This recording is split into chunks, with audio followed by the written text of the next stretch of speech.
आज मैं बात करने वाली हूँ सोल के बारे में। मतलब सोल के बारे में मतलब हम जो कॉन्सेप्ट चल रहा था, स्पिरिचुअल हम लोग कैसे हैं या स्पिरिचुअल में हमें अपनी माइंड अलग है, बॉडी अलग है और सोल अलग है।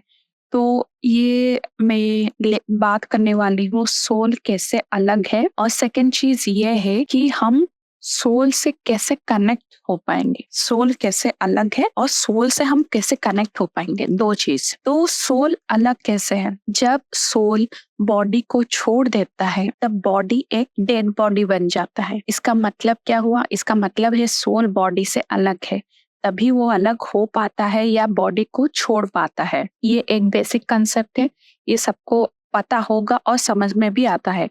फ्रीक्वेंसी के माध्यम से ये एनर्जी जो होता है वो होता है हमारा सोल। ठीक है, तो सेकंड ये है कि सोल तो अलग हो गया, अब हम अपने सोल को एक बैलेंस फॉर्म में कैसे लाएंगे, या एक सोल का जो बैलेंस फॉर्म है वो क्या होता है। तो सोल को हम बैलेंस कैसे करेंगे और बैलेंस फॉर्म ऑफ सोल कैसे होता है, इससे पहले मैं आपको चक्रास, कुंडलिनी इसके बारे में बात की हूँ, जो हमारे एनर्जी बॉडी होता है। जब हम अपने एनर्जी, जब मैं बोली कि सोल एक एनर्जी है, एक फ्रीक्वेंसी के ऊपर काम करता है, तो इसका मतलब क्या हुआ? हमें अपना एनर्जी को बैलेंस करना है।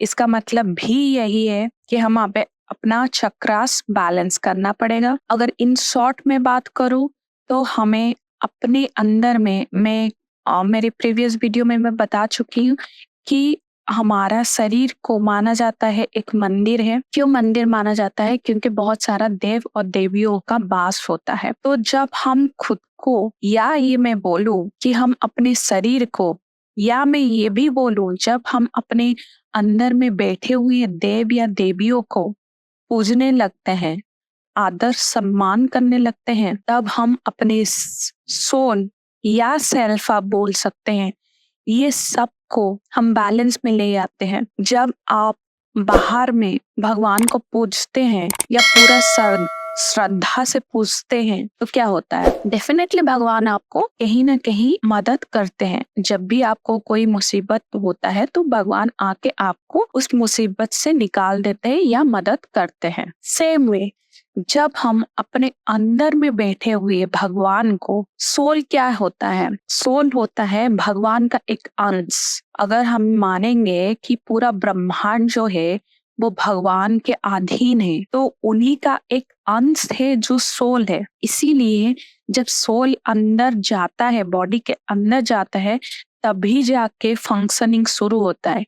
जब सोल बॉडी छोड़ देता है, फंक्शनिंग बंद हो जाता है। इसका मतलब क्या हुआ? सोल हमारा भगवान है। जब हम भगवान बाहर पूजते हैं तो हमें मिलता है, तो अंदर अगर हम पूजेंगे उनको, जो रियल भगवान है ना, सोल हमारा रियल भगवान है। हम तो बाहर में पूजते हैं तो वो तो मन से पूजते हैं। कोई पत्थर को उठा के, बोला जाता है ना यही कि पत्थर को मानो तो भगवान है, पत्थर को ना मानो तो पत्थर ही है। तो हमारे अंदर जो रियल भगवान बैठे हैं, अगर हम सही पूरे दिल से, आत्मा से उनको पूजने लगेंगे और उनका केयर करने लगेंगे, तो आप सोचिए भगवान कितना खुश होंगे। इसीलिए भी तो बोला गया है ना मंदिर है। तो आप जब सेल्फ केयर का मतलब ही यही है। सेल्फ मतलब सोल हो गया, सोल मतलब भगवान है। आप डायरेक्टली भगवान को पूज रहे हैं आपके अंदर, और आप जब भगवान को अंदर पूज रहे हैं तो वो बाहर रिफ्लेक्ट होता है। इसीलिए अंदर में जो चीज है वही सब बाहर में है, रिफ्लेक्शन है। और इसी वजह से भी बोला गया है कि ह्यूमन एक को क्रिएटर है। क्यों? के ह्यूमन के अंदर जो चीज जैसा विराजमान है वो गैलेक्सी में वैसा ही है। तो आप जब सोल को प्यार करेंगे तो मतलब आप सेल्फ केयर में जा रहे हो। तो यही था मेरा video. Thank you so much.